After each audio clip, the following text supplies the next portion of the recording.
I tell people this is one of the reasons why that Trump supporters have such a negative view of media organizations outside of conservative media, because we spend a lot of our time fact-checking the president. We're spinning our wheels pretty much from the morning we wake up and look at our phones to the moment we go to bed at night and put our phones down. We're fact-checking the president, and it drives people crazy because we're constantly pointing out these falsehoods.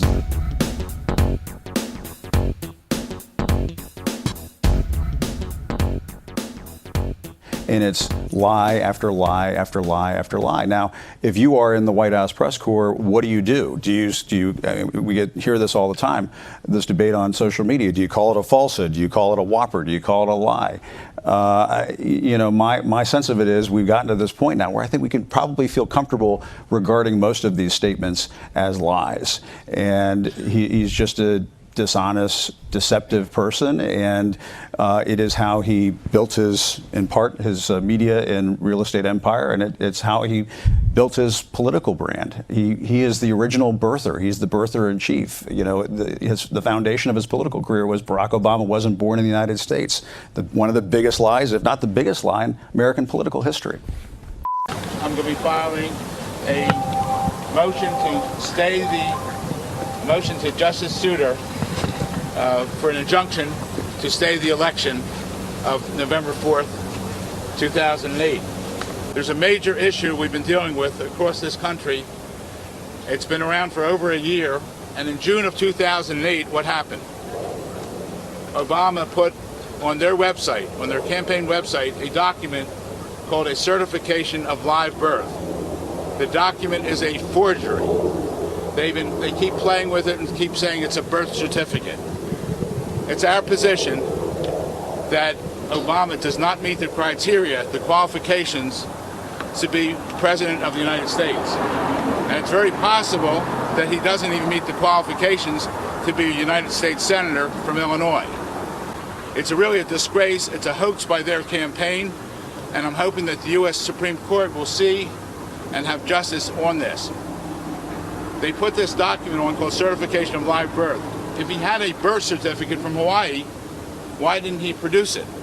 If any of you misplaced your birth certificate, you could get a new one in 2, 3, 4 days. I think a U.S. Senator could get a new one in about 2 hours. He was just in Hawaii. Where is it? We have evidence that he was born. His paternal grandmother states, and she's all over Kenya, stating, "I'm so proud my grandson's going to be President of the United States." And I was with him. I was in the hospital when he was born on August 4th, 1961. So who's kidding who? I say it's significant because in June of 2008, 2 months before I even got involved in this case, that's when they put this document on their website. Since then, they have had support from factcheck.org. Well, who are they? Well, that is owned by Annenberg out of Chicago. And significant is that that is the board that Obama sat on with William Ayers. So there might be a little conflict of interest there.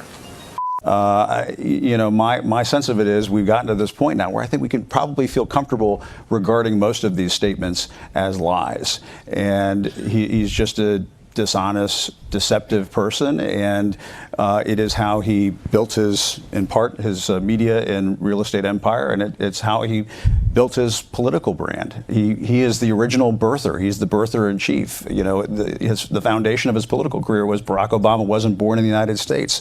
One of the biggest lies, if not the biggest lie, in American political history.